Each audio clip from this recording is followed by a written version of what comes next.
Herzlich willkommen zu einer neuen Folge von Ausfahrt TV hier aus einem Studio in München und schwupps sind wir in Lissabon. Egal wo wir sind hier, um euch den Volkswagen ID.5 zu präsentieren. Und da steht er. Hier steht er als ID.5 GTX.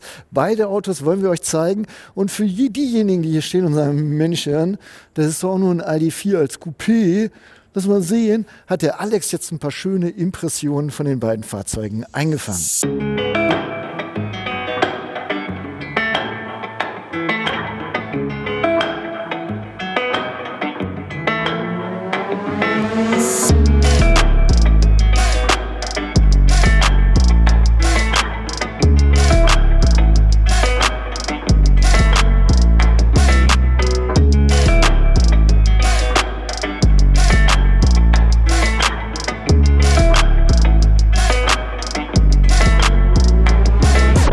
ID.5, der kommt mit einem eigenständigen Design daher, vor allen Dingen was die Front betrifft.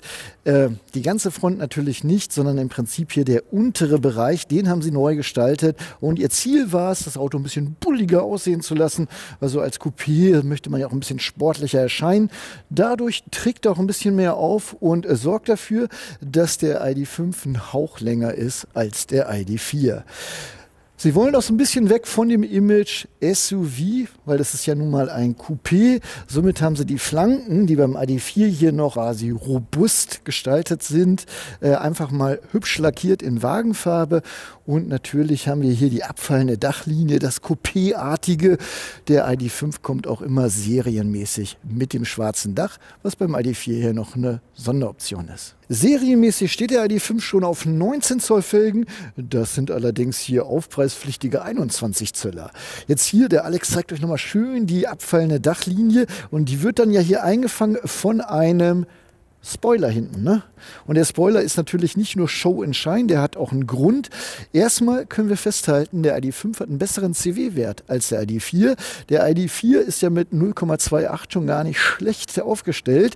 Der ID.5 bringt es aber auf 0,26 bzw. die GTX-Version 0,27. Und je besser du im Wind liegst, umso weniger verbrauchst du, egal ob nun Benzin oder Strom. Somit müsste das Auto eigentlich einen besseren Stromverbrauch haben, ne? Also weniger Strom verbrauchen quasi. Dadurch, dass aber schon serienmäßig mit den größeren Rädern kommen, jetzt schließt sich der Kreis, verrechnet sich das im Prinzip wieder. Also haben wir beim normalen ID.5 auch wie beim ID.4 die Reichweite von 520 Kilometern nach WLTP und bei dem ID.5 GTX bei 490 Kilometer. Und das sind quasi wieder vergleichbare ID.4-Werte. Ich war beim Spoiler, der ist nicht nur Show und Shine, der tut auch was. Einmal beruhigt er das Auto, weil die Luft strömt ja hier runter, würde sich jetzt hier verwirbeln und durch den Spoiler wird das aufgehoben. Und natürlich gibt es auch einen Hauch von Anpressdruck, wobei Topgeschwindigkeit beim GTX-Modell sind 180 km/h. Ja, dann brauchen wir den, glaube ich, nicht ganz so nötig. Ja, apropos, wir stehen hier gerade hinten. Hinten sitzt der Elektromotor bei den heckgetriebenen Modellen. 2 Leistungsstufen haben wir da. Einmal den Motor mit 128 kW, das entspricht 174 PS. Heckgetrieben und dann noch den zweiten, den leistungsstärkeren Motor, der hat 150 kW, das entspricht dann 204 PS. Es gibt auch eine Allradversion, wie schon mal bei ID.4, das ist dann der ID.5 GTX, der hat hinten den 204 PS Motor, vorne 105 PS und kommt dann auf eine Systemleistung von 220 kW bzw. 299 PS im Allradmodus. Beide Fahrzeuge verfügen über einen 77 Kilowattstunden Akku und es gibt den ID.5 auch nur mit einem 77 Kilowattstunden Akku. Der befindet sich wie bei allen VW-Modellen im Unterboden und natürlich kann der auch geladen werden hier an der Ladeklappe. Und da macht es auch keinen Unterschied, für welches Modell ihr euch entscheidet. Erstmal an der Wallbox nimmt der Onboard-Loader 11 kW entgegen. Und neu ist allerdings, durch die neue Software, da komme ich gleich noch drauf, kann das Fahrzeug jetzt schneller laden. Bisher waren es ja 125 kW, die der ID.4 im besten Fall entgegengenommen hat. Und das haben sie jetzt gesteigert auf 135 kW. Hört sich jetzt erstmal gar nicht nach so einem riesigen Schritt an. Der Schritt ist aber schon groß, weil wenn man sich die Ladekurve ansieht, dann spricht VW davon, dass sie das Peak-Plateau quasi, ne? Er fängt ja an zu laden, bleibt dann erst oben in einem Spitzensatz und fällt dann irgendwann wieder ab. Und wenn man kurze in der Spitze ist, bei 120 oder so, dann fällt sofort wieder ab. Dann brauchst du nicht groß erzählen, dass du 120 kW kannst. Aber wenn du auf 135 ein ganzes Weilchen bleiben kannst und dann fällt es erst langsam ab, dann hast du richtig was gewonnen. Und VW spricht hier von einem Gewinn von 9 Minuten pro Ladevorgang. Also jetzt von, ihr wisst schon, 10 auf 80%. Die Krux für uns ist ja immer, wie bringen wir möglichst viele Informationen einfach zu euch darüber, ne? Ohne dass das zu schwurbelig wird und ihr dann nachher am Bildschirm sitzt und sagt, was hat der Jan mir eigentlich erzählt? Ich will das Ding noch nicht 5-mal gucken. Aber es ist halt ein bisschen komplizierter geworden, schon allein durch die Software, ne? VW hat ja seine ID-Modelle rausgerollt und die Software ist ja jetzt immer interessanter. Und die Software heißt nicht nur das, was im Infotainment-System läuft, gehört aber auch dazu, sondern im Prinzip die komplette Software des Autos. Die sorgt ja auch dafür, wie schnell kann ich laden, ne? Das machen die über die Software, stellen die das ein. Und dadurch solltet ihr wissen, dass man natürlich auch das schnellere Laden durch das Software-Update jetzt auf den ID.4 und auf den ID.3 noch drauf spielen kann, wenn das Auto das mit unterstützt. Das liegt auch so ein bisschen an der Hardware dann wieder, ne? Aber die Software macht das möglich. Die neue Software wird das bei manchen Batterien auch möglich machen. Beim ID.5 ist es aber so, dass man bidirektional laden kann. Was? Bidirektionell, also noch schneller? Nein, du kannst einmal laden, das ist klar, und dann fährst den Strom halt weg, ne? Und dann lädst du wieder, oder du lädst und entnimmst auch wieder Strom. Das ist ja so ein heikles Thema, wo man heute noch nicht so richtig weiß, wie da die Rechtsprechung sich entwickeln wird. Aber es soll wohl recht gesichert sein, dass du aus deinem Stromnetz zu Hause Strom in das Auto laden kannst und auch wieder nur für deinen Hausgebrauch Strom aus dem Auto entnehmen kannst. Und das ist immer dann spannend, wenn du Strom erzeugst, zum Beispiel mit einer Photovoltaikanlage, den du aber gar nicht im Haus brauchst, weil du nicht da bist zum Beispiel oder weil du im Moment gar nichts verbrauchst. Also mal tagsüber steht das Auto in der Einfahrt, Photovoltaikanlage, ne? Sonne scheint und du erzeugst Strom, brauchst aber gar keinen Strom. Dann lädst du den in dein Auto rein und am Abend, wenn du den Elektrogrill quasi anwirfst, ne? Oder die Waschmaschine oder sonstige Stromverbraucher oder einfach nur Licht, dann ziehst du halt den Strom aus dem Auto wieder raus. Und so kannst du hervorragend dein Auto zukünftig auch als Strompuffer nutzen. Das hört sich erstmal so ein bisschen nach, ja, wann, wo, wie, und alle Leute, die kein eigenes Haus haben, sagen so, das braucht kein Mensch, ne? Aber die Häuslebauer und die Häuslebesitzer, die wissen, wovon ich rede, das wird schon richtig praktisch und da kann man auch echtes Geld dann sparen. Und von daher wird das jetzt auch kommen mit dem ID.5 beziehungsweise mit der Softwaregeneration 3.0. Die bringt aber noch einiges mehr natürlich mit. Der GTX, der beschleunigt von 0 auf 100 in 6,3 Sekunden. Den Wert wollte ich noch nachreichen. Und er kommt serienmäßig mit dem ID Lite. Das ist ja der Name für die Matrix LED-Scheinwerfer mit 18 LED-Segmenten pro Scheinwerfer. Bei dem GTX serienmäßig Matrix, bei allen anderen ID.5 gibt es serienmäßig immerhin Voll-LED-Scheinwerfer. Ja, weite Wege hier im Studio. Was ich euch noch sagen will, ist, ich möchte eigentlich über das Kofferraumvolumen sprechen. Da ich aber nicht am Kofferraum bin, reden wir über Anhängerlasten. 1,2 Tonnen darf der GTX ziehen, 1 Tonne der normale ID.5 bis 12%. Das ist ja der große Wert. Und wenn es nur 8% Steigerung sind, dann darf er hier auch schon 1,2 Tonnen ziehen und der GTX eben 1,4 Tonnen. Das reicht immer noch nicht so ganz für unsere Bedürfnisse. Ich weiß, du hast eine Motorjacht, ne? Ich will den großen Wohnwagen ziehen und so weiter. Aber da denke ich immer, wird in den nächsten Wochen, Monaten auch noch mal eine ganze Menge passieren, weil den Herstellern ja schon bewusst ist, ne, dass wir auch Anhänger ziehen wollen. Nicht so viel wie die Holländer, aber auch wir brauchen das. So, jetzt Überraschung im Kofferraum. Da haben wir ein Ladevolumen von 549 Litern. Und jetzt denkt man ja, Coupé-Version, ne? Kleiner Kofferraum, kleinerer, nee, weit gefehlt, meine Lieben.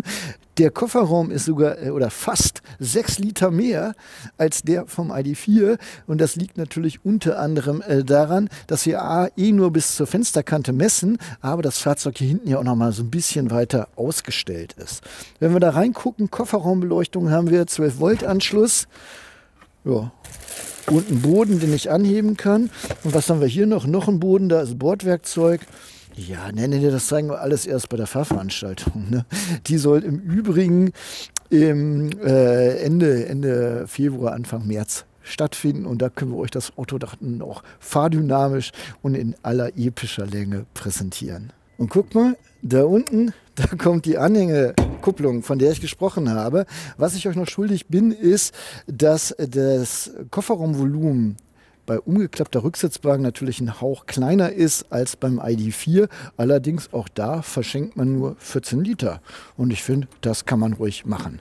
Jetzt steigen wir mal hinten ein. Und hier sieht man unter anderem auch die Türgriffe, die quasi versenkt sind. Ne? Wie soll man das beschreiben? Auch das trägt auf jeden Fall zur guten Aerodynamik bei. Tür schwenkt schön weit auf, bequemer Einstieg, so sieht das zumindest aus. Ja, ne? Können wir die machen. Das geht auf jeden Fall. Ich sitze hier bequem und bin auch bequem eingestiegen. Ja, was müsst ihr wissen? Ich bin 1,80 Meter groß, kann hier bequem sitzen. Ich habe Licht hier, Leseleuchten, ich habe elektrische Fensterheber, 2 USB-C-Anschlüsse, eine eigene Klimazone und eigene Luftausströmer. Des Weiteren gibt es hier auch noch einen Haltegriff bzw. einen Angstgriff.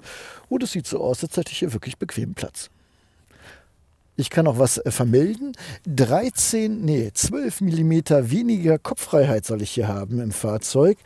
Irrelevante Informationen, sage ich mal, weil ich komme trotzdem hier noch eine flache Faust zwischen meinem Kopf und den Himmel. Und ich bin ja nun mal Standarddeutscher, was die Größe angeht zumindest, also die Höhe. Von daher passt das auf jeden Fall. Also das Platzangebot meine ich natürlich. Und der Alex hat mich eben noch mal darauf hingewiesen, dass ich doch mal sagen könnte, weil wir ja noch nicht allzu viele ID-Modelle vorgestellt haben, dass das hier kein haptischer oder kein klassischer Griff ist, sondern im Prinzip nur ein Taster und alles andere passiert dann elektrisch. Jetzt, tada, großer Augenblick, ich steige ein. Ja, na gut. Es ist auch nicht anders als beim Enyaq oder beim ID.4. Dennoch sitze ich und guckt euch das an. Schickes weißes Lenkrad, ne? Jetzt mal in die Kommentare, wer wird sich wirklich ein weißes Lenkrad bestellen? Also ich mag das so schon nicht anfassen, aber ihr schreibt mir doch mal bitte in die Kommentare eure beste Begründung, warum man sich ein weißes Lenkrad und hier auch, ne, der Türgriff weiß bestellen sollte. Hier meine Moderation brauche ich jetzt nicht mehr, kann ich mir nochmal schnell Strom zocken, also induktiv laden. Das 12 Zoll Display, auch hier schön weiß eingerahmt, ich mag es kaum anfassen. Das ist jetzt serienmäßig im ID.5 dabei. Generell ist der ID.5, was die Basisausstattung geht, natürlich ein bisschen höher angesiedelt als der ID.4, weil man davon ausgeht, dass die Käuferschaft, so sagen die das natürlich nicht, aber dass die Käuferschaft gewillt ist, ein bisschen mehr Geld auszugeben. Was ich gewagt und mutig finde, ist hier das braune Interieur, ein weicher Werkstoff, den es bei allen Ausstattungslinien gibt. Man sagt aber dazu, kannst du auch in Grau bestellen. Ne? Sehr mutig, hier mit so einem braunen Rand zu gehen, dann aber erstmal so Backup, Grau geht eben auch. Aber das ist auch nur schon Schein. Im Prinzip, was viel wichtiger ist, ist, was hier drin passiert, ne? In der Software. Und da sind wir wieder bei der Software 3.0. Wir haben ja dieses Leuchtband hier vorne. Das solltet ihr kennen als Volkswagen-Freunde. Ich kann es jetzt hier auch nicht aktivieren.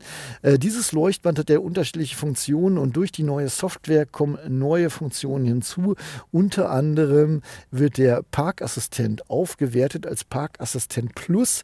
Der ist das ID Light auch ein Thema, zeigt mir dann quasi freie Parkplätze ein.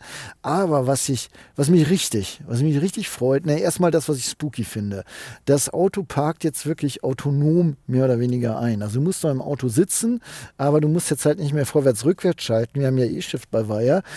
Das parkt jetzt selbstständig mit dem Hin- und Herfahren auch ein.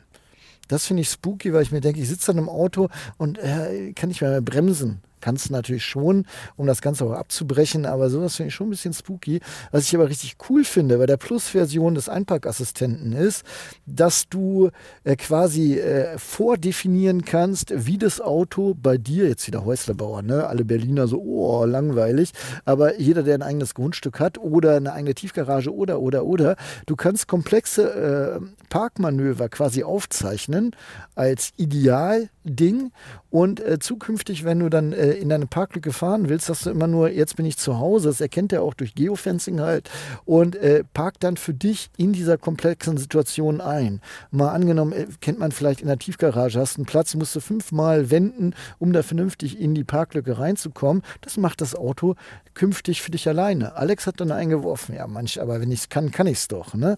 Ja, du kannst es aber in der Regel immer 10-mal und beim 11. Mal Mücke, Fliege, Hummel im Auto und dann verreißt das Lenkrad und hast einen dicken Kratzer und wenn die Automatik das macht, dann kannst du, ja, hallo VW, da ist wohl was passiert, das habt ihr zu verantworten. Ne? Muss man mal gucken, wie das überhaupt rechtlich aussieht. Aber ich finde das schon wahnsinnig praktisch, gerade diese komplexen Einparkszenarien, wenn die Einfahrt komisch ist, das kann das Auto jetzt mit der Software 3.0 tatsächlich selbstständig. Hey ID, das gesehen, da vorne flackert auch brav das ID-Light, um mir hier zu suggerieren, wir haben Kontakt. Sie haben die Sprachsteuerung überarbeitet. Ich bin mir noch nicht sicher, ich glaube nicht, dass das der finale Stand hier ist, den wir im Fahrzeug haben. Das werden wir aber auf der Fahrveranstaltung dann auch nochmal ordentlich für euch prüfen. Gut, jetzt würde ich sagen, springen wir nochmal rüber in den GTX. Ja, schwuppdiwupp sitzen wir im GTX deutlich sportlicher hier mit den roten Kontrastnähten, hochglänzend schwarz. Rotes Ambient Light hilft da auch. Hier liegt auch ein Schlüssel, so sieht er aus. Den haben sie also auch nicht groß angefasst. Ja, das Ganze in Grau sieht dann noch ein bisschen sportlicher aus. Und guck mal, hier können wir jetzt auch in den schönen blauen Himmel von Barcelona gucken. Ne? Durch das große Lissabon. Ja, entschuldige, danke Alex. Den blauen Himmel von Lissabon durch das große Glas-Panoramadach, was es hier auch optional zu kaufen gibt. Ja, ihr habt Fragen, dann stellt sie in den Kommentaren. Ich kann sie auf jeden Fall mitnehmen zur Fahrveranstaltung, auch wenn das halt, wie gesagt, noch ein bisschen hin ist. Ende Februar, Anfang März hat man mir in Aussicht gestellt. Wann könnt ihr das Fahrzeug denn bestellen? So ein Fahrzeug hier. Der Bestellstart, der soll wohl schon im November 2021 erfolgen. Ja, jetzt, wo der Alex die Tür aufmacht, sehe ich natürlich, dass das Dashboard blau ist und gar nicht schwarz. Sieht aber trotzdem gut aus mit der roten Kontrastnaht. Und wo wir die Tür schon offen haben, können wir euch nochmal hier die schönsten Sitze zeigen oder zumindest die aufwendigsten. Und da ist dann hier auch nochmal so ein ID reingelasert, würde ich fast denken. Ne?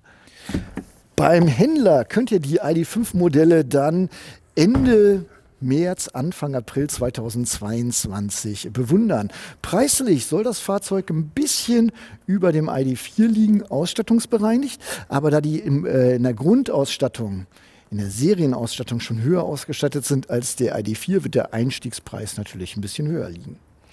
Gut, das soll es gewesen sein aus Lissabon oder auch aus München, je nachdem. Ich bin sehr gespannt auf eure Kommentare. Wie gefällt euch der ID.5? Würdet ihr ein ID.5 dem ID.4 vorziehen, wenn ihr euch eh schon für Elektromobilität interessiert? Und wenn ihr bisher noch nicht überzeugt wart, versteht ihr jetzt, dass es immer mehr in die Richtung geht. Ich bin sehr gespannt auf eure Kommentare da draußen. Ich freue mich wie immer über einen Daumen nach oben und verabschiede mich jetzt an dieser Stelle wie immer. Bleibt gesund da draußen. Tschüss, bis dann. Euer Jan.